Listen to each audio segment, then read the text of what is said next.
근데 그 국민의힘 의총장 한밤에 의총장에서 쏟아졌던 내용을 들어보면 정말 기가 막힌 수준이다라고 사람들이 전해주고 있는데요. 핵심은 이런 내용이었다는 거예요. 첫 번째, 야 야당하면 힘들어. 두 번째, 이재명이 대통령 되는데 그 순한 문재인 대통령도 1,000명을 조사했는데 이재명 우리 다 싹 다 감옥에 가둘 거야. 이재명 대통령 절대 안 돼.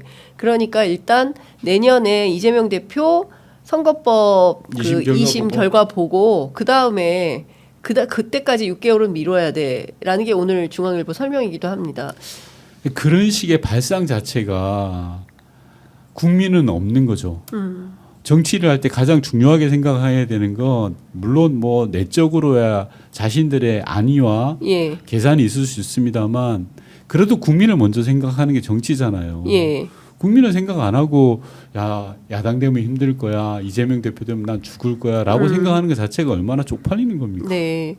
근데 이제 아무리 생각해도 의원님 그 말씀 주신 대로 그 선거정보 데이터 서버를 관리하는 정보관리국 통합관제센터의 계엄군이 10명이나 들어가서 일단 그 야간 당직자들 휴대폰을 뺐고 그러니까 아무런 조치를 못하도록 그 한 가운데 실제로 출입 통제도 하면서 그러니까 뭐 어디 바깥에 알리지 못하게 하려고 휴대폰을 뺏은 거 아니겠습니까? 맞습니다. 외부랑 연락을 통제시키기 위해서 끊어놓고 그 다음에 가져간 것들 기록이 있을 텐데요. 이제 주로 뭐 여론 조작 이런 거 해당하는 거 가져갔을 가능성이 있지 않냐. 뭐 이런 얘기도 김용현 전 장관의 주장이랑 대로라면 네. 부정선거의 흔적을 발견하겠다라고 하는 예. 말도 안 되는 주장이고 예. 중앙선관위 사무총장이 어제 국회 행안위에서 와서 한 발언은 예. 가져간 게 없다라는 거고요. 가져간 게 없다. 네, 없다라고 주장을 했습니다. 중앙선관위 사무총장이 네. 예. 믿을 수 없죠. 예. 왜냐하면 그 양반도 대통령과 절친이거든요. 예. 그래서 어제 저희 행안위가 네. CCTV를 다 넘겨라. 행안위로 예. 제출해라. 예. 라고 해서 행안위에서 의결을 해버렸습니다. 의결. 그러면 내야 되는 거죠. 내야 됩니다. 예. 그래서 우선 건물 외곽 CCTV는 저희가 받았습니다. 벌써. 그래서 지금 분석 중에 있고요. 예. 건물 안쪽 CCTV. 예. 또 지금 받아서 분석을 하려고 합니다. 그래서 지금 언론에 보도되는 것처럼 예. 방첩사의 고도의 전문 인력들이 민간인 복장을 하고 들어갔다라는 썰도 보도가 되고 있잖아요. 예. 그리고 뭐 박스를 들고 가는 예. 뭐 영상도 있더라라는 네. 것들이 있어서 예. 그런 걸 좀 분석한 다음에 예. 저희가 오늘 오후라도 예. 분석이 끝난다면 예. 국민 여러분께 알릴 수 있는 게 있을 것 같습니다. 근데 오늘 그건 해봐야 알 것 같습니다. 네.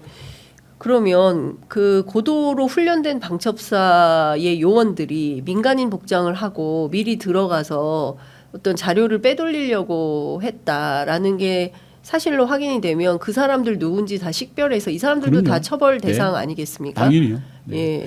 그리고 이게 명태균 씨하고는 관련이 없겠습니까? 명태균 게이트. 뭐 이거 확인해 봐야 됩니다. 네. 지금 뭐 워낙 사회가 불안정해서 예. 내란 이 음모 속에서 우리가 카드라는 썰만 가지고 할 수는 없는 거잖아요. 예. 근데 어제 선관위 사무총장의 주장은 네. 명태균 관련한 자료가 없다라는 주장을 하더라고요. 예. 근데 이건 뭐 어느 쪽을 믿을 수는 없습니다. 네. 정확하게 팩트를 가지고 확인해 봐야 되는 거니까요. 저희가 검증해 보려고 하고 있습니다. 예. 자, 의원님 워낙 그 국회 정보위에서도 오랫동안 활동을 하셨고 또 그 문재인 정부에서 국정 상황실장을 하셨기 때문에 지금과 같은 쿠데타 아니겠습니까? 그 네. 전형적인 친위 쿠데타를 일으킨 건데요. 이 전형적인 친위 쿠데타 뭐 그 계엄 4인방해서 뭐 사령관들 뭐 4명 얘기도 나옵니다만 그거 말고 이 정부에서 실제로 이 기획을 오랫동안 준비했다고 한다면 그 수괴에 해당하는 윤석열 대통령을 제외해서 실행 단계에서 수괴에 해당한 사람들은 누구였을 거라고 보십니까? 현재까지 드러난 걸로 보면 네. 용산 대통령실 사람들이 어느 정도 관여됐는지가 저는 하나의 포인트 같아요. 예. 실제 군 작전이라든지 이런 부분들은 김용현 전 장관이 주도했을 걸로 보여지고요. 예. 사실상의 컨트롤 타워가 했을 예. 것 같고 예. 그 이외의 정무적인 관리 예. 포인트 예. 이런 프로세스 관리 등을 누가 했느냐라는 네. 거잖아요. 예. 김용현은 그럴 위인이 못 되니까. 예. 그런 측면에서 용산 대통령실의 정진석 비서실장을 포함한 어느 정도가 가담됐느냐라는 부분입니다. 네. 어제 이상민 장관에게 내각에서는 어떻냐라고 저희가 좀 물어봤거든요. 네. 당신은 비상계엄을 언제 알았냐? 예. 몰랐다는 겁니다. 그리고 당일날 네. 울산에서 일정이 있었는데 중간에 올라가 버렸어요. 이상민 예. 장관이. 예.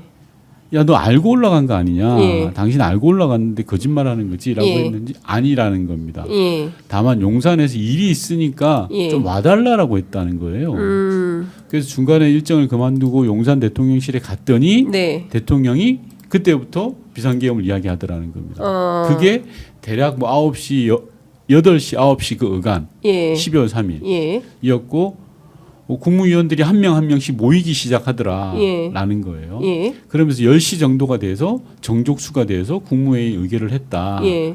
국무회에서 심의를 하고 비상계엄을 10시 20분 정도에 발표했다라는 네. 게 이상민 장관의 주장입니다. 예. 즉 내각에서는 예. 이상민 장관이 가장 윤석열 대통령하고 가깝다라고 하는 그렇습니다. 사람이니까 예. 이렇게 본인의 해명은 개입된 게 없다라는 거고요. 예. 앞서 말씀드린 군은 예. 김용현을 중심으로 네. 그 일종의 고등학교 동문들이 뒷받침을 한 거고 그럼 네. 대통령실이 누가 했느냐 이게 예. 관건인 것 같아요. 그런데 현재까지 정진석 실장을 비롯한 사람들이 드러나 있는 것 같지는 않아요. 네. 정확하게는. 근데 미스테리입니다. 만약에 그런 거 없이 했다면 네.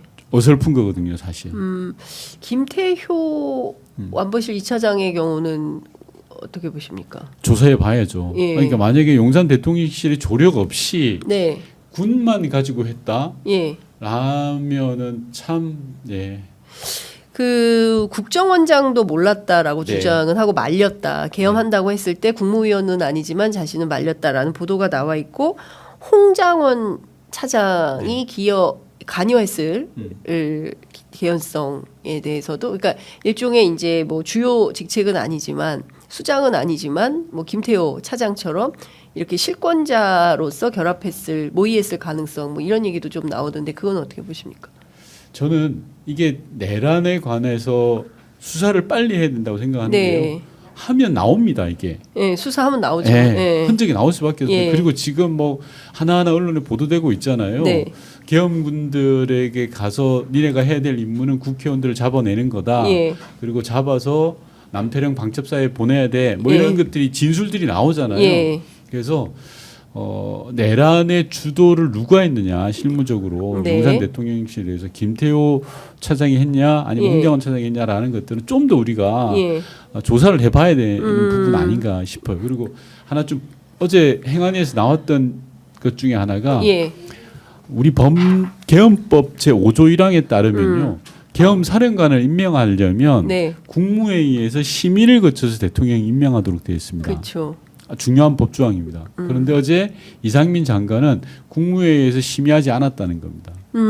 계엄 사령관은. 네. 즉 아까 말씀드린 것처럼 밤 10시에 국무회의 성원이 되어서 예. 비상계엄을 하겠다고 막 대통령이 블라블라 했는데 예. 그 과정에서 계엄 사령관이 누군지 밝히지도 않았던 거예요. 어. 그럼 이거는 명백한 위법한 사항이에요. 예.